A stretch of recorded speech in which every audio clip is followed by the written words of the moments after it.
Hey, it's Beata from Be English Coaching, and I am with Sarah. and we are doing a lesson about St. George. why have we decided to go for Saint George. He is the patron saint of England. He is, and we think that when you are learning the language and you are trying to improve the skills, the speaking, reading, writing, and what one? Reading, speaking, writing. Come on, Sarah, there's 4 skills. Listening. Oh, listening. I don't do that myself. So I don't do that. when you are learning the language, Yep. you are trying to improve 4 skills: reading, speaking, listening, and writing. However, our videos are also about the 5th skill, which is the culture. Because when you are learning the language, you should know about the culture as well. So today, as we said, we are doing something about Saint George, who is the patron of England. And at the end, we are talking about English words.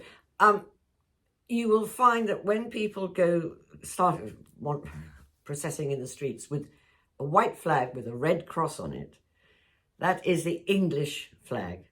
It is not the Union Jack. Union Jack, Union yes. flag, technically. And that is the English flag. So when we're playing rugby or whatever it might be against Wales or anything, we have the white flag with the red cross, which you will see in a lot of places, particularly on St. George's Day. As always, we start with a quote, and this time we've got a quote by G.K. Chesterton. and it goes, St. George was for England, and before he killed a dragon, he drank a pint of English ale out of an English flagon.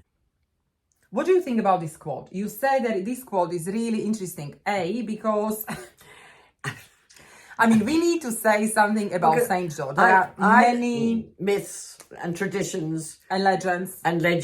And like all of myths and legends, there's a large part of it which is complete nonsense. But it's nice to think that he might have come to England, but he never did. So he never drank English ale out of an English flagon. But we don't mind, he's still our saint. Yes. So there are these legends and things, but I mean, you need to know about him anyway. And the legends are quite interesting. What we are going to do now is we've got a little text about him. Sarah is going to read the text, and as always, these lessons are interactive. You can pause the video and then repeat after Sarah to practice your pronunciation, expression, intonation, speed, and rhythm. St. George is the patron saint of England. He was chosen by King Edward III in 1350. He was admired for his bravery and was popular amongst English kings and European knights because he was a soldier.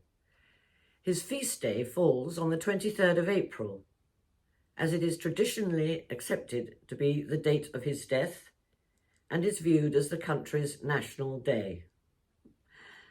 According to a legend, St. George was a soldier in the Roman army who killed a dragon and saved a princess. It's said that he killed the beast on Dragon Hill in Uffington, Berkshire, where it is said no grass grows now, where the dragon's blood trickled down. As I don't think he ever came to England, that definitely is a lovely legend. It is highly unlikely that he ever fought a dragon, because they don't exist. However, this may be just a representation of the battle between good and evil. In the Middle Ages, the dragon was used to represent the devil. St. George was killed by the Roman army for refusing to give up his Christian faith. And his cross, a red cross on a white background, has been England's national flag since the 13th century. Sarah loves the fact. I mean, give her a legend, a story. And I'll debunk it. He never came to England and there are no such things as dragons. But other than that, he's great. Yeah, and he is the patron saint of England. Yeah. And he did die because he wouldn't sacrifice to the Roman gods and so on. So yeah, fair enough. Okay. Yeah, so there are some really nice bits about him. Yeah. So we know that the red cross in the Union Jack flag is St. George's. Yeah, that's the English bit. Today we will tell you something about the rose Yes. but more specifically about the English rose. What do you know about the English rose? Have you heard the song by Elton John, Candle in the Wind? Goodbye, England's Rose.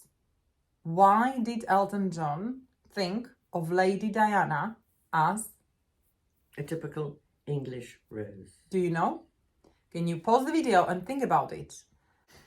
The term English rose refers to the national flower of England, and it's used to describe a very pretty, typically English girl with flawless skin who tends to wear little or no makeup, has pale, rosy cheeks, and is well-spoken, ladylike, and classically English.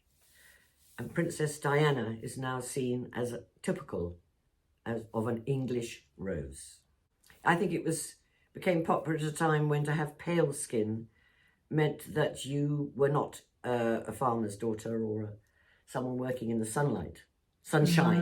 Hence you kept your lovely complexion by being, hence all these women had parasols. Okay. And broad hats. hats. To protect them from the sun. To keep the sun off their skin, to keep that complexion. And nowadays we think having a tan is rather good, but they certainly didn't then. Now you know a little bit more about the patron saint of England, Saint George, and you also know about the term English rose.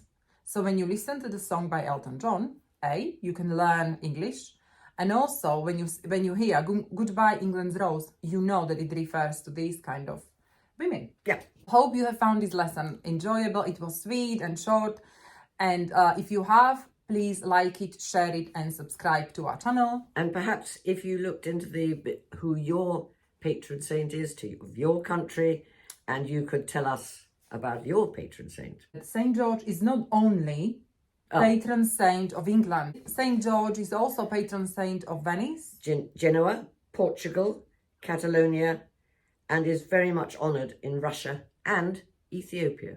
So hope you have found this lesson enjoyable. Let us know in the comments below. Can I just say something? There is a very well-known English expression which you might find useful of taking something with a pinch of salt.